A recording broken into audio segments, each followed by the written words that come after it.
The Book of Adam and Eve, chapters 25 and 26. Chapter 25.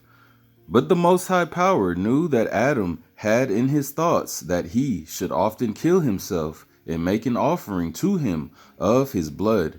Therefore did he say unto him, O Adam, do not again kill thyself as thou didst, by throwing thyself down from that mountain.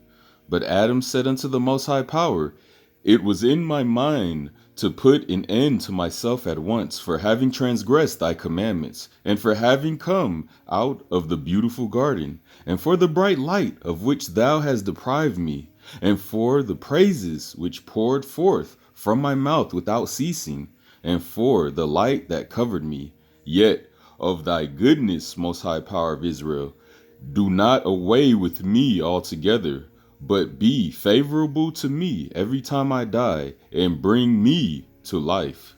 And thereby it will be made known that thou art a merciful power, who willest not that one should perish, whom lovest not that one should fall, and who does not condemn any one cruelly, badly, or by whole destruction. Then Adam remained silent, and the word of the Most High Power came unto him, and blessed him, and comforted him, and covenanted with him that he would save him at the end of the days determined upon him. This then was the first offering Adam made unto the Most High Power, and so it became his custom to do so. So again, as we read in chapter number 24, when Adam and Eve gave their offering of their blood, and that's not, a traditional offering that we should be giving up to the Most High Power, but that was just an offering. That was the only thing they had at the time, you know what I'm saying? And they didn't even know what an offering was back then. You know what I'm saying? They just offered up whatever they could, like, please, Most High, help us out. You know what I'm saying? So yeah, that was the very first offering in the book of Adam and Eve, chapter 24. But then this just summarizes it here in chapter 25. All praise. The book of Adam and Eve, chapter 26. Then Adam took Eve, and they began to return to the cave of treasures where they dwelt. But when they neared it and saw it from afar, heavy sorrow fell upon Adam and Eve when they looked at it. Then Adam said to Eve, When we were on the mountain, we were comforted by the word of the Most High Power that conversed with us, and the light that came from the east shone over us.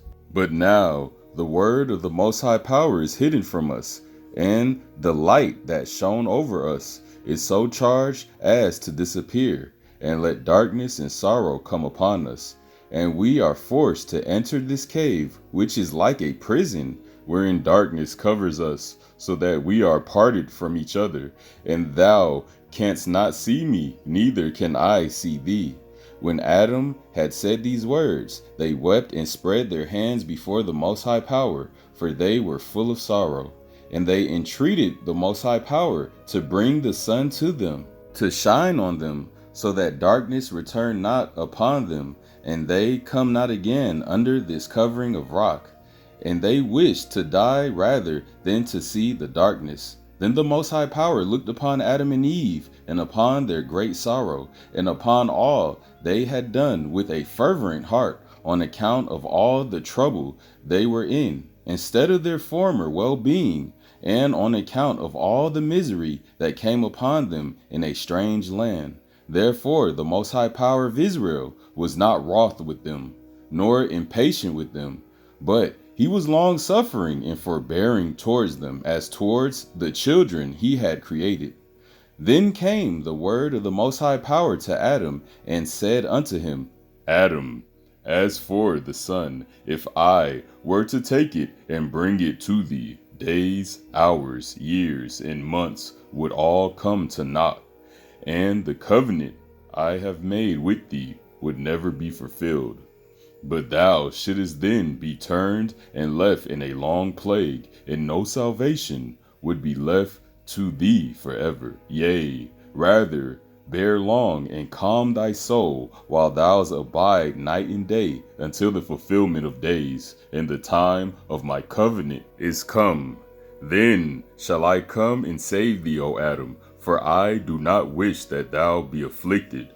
And when I look at all the good things in which thou didst live, and why thou camest out of them, then would I willingly show thee mercy. But I could not alter the covenant that has gone out of my mouth, else would I have brought thee back into the garden.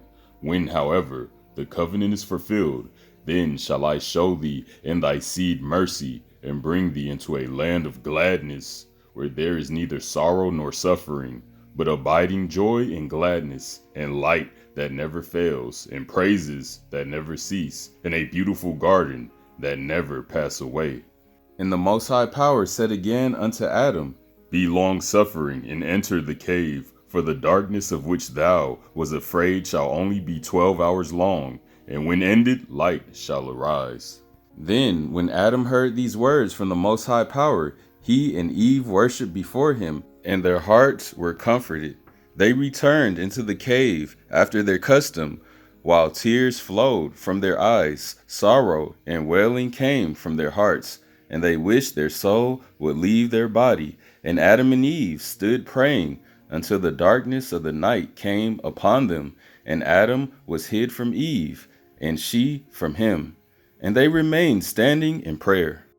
All praise to the power of the Son of Man, the precious Holy Spirit, Abraham, Isaac, and Israel, Father, I am that I am, and his only begotten Son, the Son of Man, the Redeemer, the Messiah, to finally come and crack that sky and save the small remnant of the lost sheep of the house of Israel, still trying to keep the high holy days, still trying to keep the Sabbath, and still trying to follow the laws, statutes, and commandments to the best of our abilities. If that's you, Israel, then I highly shalom you. And shalom to everybody listening. Peace be unto everybody. All praise, shalom.